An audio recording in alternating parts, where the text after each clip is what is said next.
Hello and welcome to the Greenworks Garage. In this video, we will be going over the unboxing and assembly process for your new Greenworks product. We will cover the items that come in the box along with any steps necessary for assembly. As always, we would like to thank you for your purchase and for joining the Greenworks family. Open up the box and remove all the parts inside. Please be sure to read the included documentation before assembling and using your blower.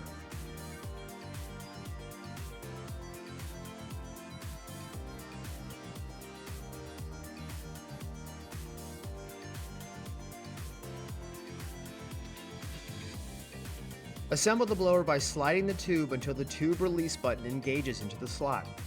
Attach the shoulder strap by clipping onto the metal ring just below the handle.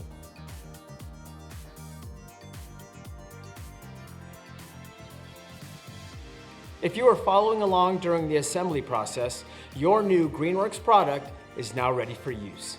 For more details and safety information, please read the owner's manual provided. If you have any other questions about this product or other Greenworks tools, be sure to check us out on our website, greenworkstools.com.